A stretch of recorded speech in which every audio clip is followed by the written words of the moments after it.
Hampa tahu tak kenapa anxiety datang? Tak tahu kan? Anxiety berlaku kerana kerisauan, ketakutan, kebimbangan yang terlampau. Risau yang terlampau, takut yang terlampau, overthinking yang melampau-lampau. Kerana apa? Kerana apa yang kita baca kat social media, kerana ada internet, kerana ada phone depan mata kita, kerana ada ramai orang kongsi kat luar sana yang menakutkan kita, kerana banyak ada bencana alam, kerana ada banyak penyakit, ada banyak perangai manusia, ada banyak post yang menakutkan kita. Akhir zaman ini, kita dah nampak, kita dah dengar, kita dah Google, kita selalu bercakap tentang masalah-masalah dan penyakit, maka dia akan masuk dalam kepala kita daripada mata yang kita tengok, daripada telinga yang kita dengar, daripada mulut yang kita selalu cakap, daripada tangan yang kita type, dia masuk ke otak.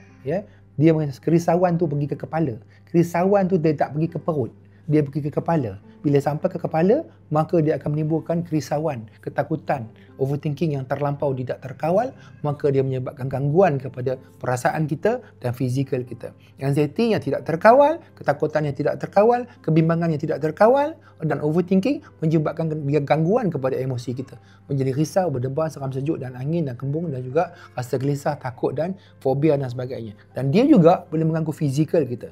Fizikal kita, kepala kita sakit, kepala kita pening, mata kita berat, rahang kita sengat, mulut kita kering, telinga kita bersing, telinga kita tak dengar, tekak kita tercekik, jantung kita laju, nafas jadi sesak, paru-paru jadi rasa berat, perut jadi angin, perut jadi kembung, dada jadi panas, perut jadi tak selesa dan sendawa dan juga kebas sejuk, menggigil. Semua badan kita tu akan menjadi sakit kerana otak kita telah menjadi terlalu sensitif dan menjadi terlalu sangat aktif disebabkan oleh trigger dan juga trauma. Anxiety berlaku kerana keturunan. Otak mempunyai keturunan yang sama, cepat risau dan cepat takut, perfectionist dan juga overthinking, otak yang sensitif, orang yang sangat-sangat otaknya laju, maka bila dia ada trauma, dia akan mencetuskan anxiety.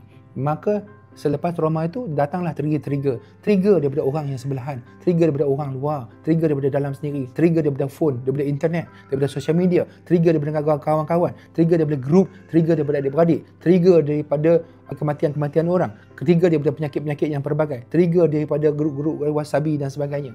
Maka itulah yang menyebabkan kenapa penyakit anxiety itu menjadi makin hari makin teruk, kerana kita terlalu banyak membaca dan melihat benda yang tak bagus. Kita bercakap dan bercerita pasal penyakit yang tak henti-henti. Kita type, kita google, kita search, kita cari apa-apa penyakit, side effect ubat dan itu dan ini, dan kita masuk grup-grup yang menakutkan kita, dan kita banyak mendengar benda-benda yang tak bagus, yang negatif, yang menyebabkan dia masuk ke dalam kepala kita dan tertanam dalam kepala kita, menjadi trauma dan terngiang-ngiang dan berulang-ulang hingga mengganggulah sistem dalam badan kita. Itulah punca kenapa orang anxiety hari ini makin hari makin banyak yang kena, dan dia tidak tahu sebenarnya simptom yang badan dia kena tengah rasa tu, dan dia tak tahu sebenarnya bila badan dia sakit, dia tak tahu benda tu berasal daripada otak yang terlalu laju dan overthinking dan trauma yang kita panggil psychosomatic disorder, daripada otak minda mengganggu soma ataupun badan kita, mengganggu organ-organ dalam badan kita menjadi sakit. Sebab itulah kenapa korang cari ubat angin, ubat saraf, ubat gastrik, ubat GERD, ubat vertigo, ubat pening, ubat berdebar semua tak baik-baik. Kerana apa? Kerana puncanya di kepala, rawatnya kena di kepala. Ada 4 step yang saya selalu ajar untuk nak kawal anxiety dan nak baik anxiety. Pertama, kita kena tutup lubang-lubang trigger. Tutup lubang-lubang trigger yang menyebabkan anxiety kita kerap datang. Yang kedua, kita belajar macam mana nak halau dan nak kawal anxiety itu sekiranya dia datang.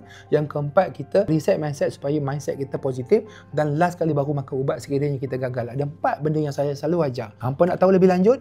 Hampa nak belajar lebih lanjut? Jangan lupa follow saya. Saya sehari-hari saya buat live. Saya ajar macam mana nak kenal, macam mana nak tahu, macam mana nak bukti, macam mana nak beza dia anxiety ataupun bukan. Dan saya ajar dia macam mana nak sembuh anxiety ni baik tanpa ubat. Saya akan ajar macam mana nak halang trigger dia, macam mana nak tutup trigger, macam mana nak kawal kalau ketika dia datang, macam mana nak reset positive mindset, dan ubat apa yang perlu dimakan ketika perlu saja. Lama-lama ubat boleh berhenti. Follow dulu. Follow saya dan share dan like. Nanti saya akan ajar lagi sampai semua kita pandai boleh baik tanpa ubat dan boleh halau dia jauh-jauh, insya-Allah. Okey?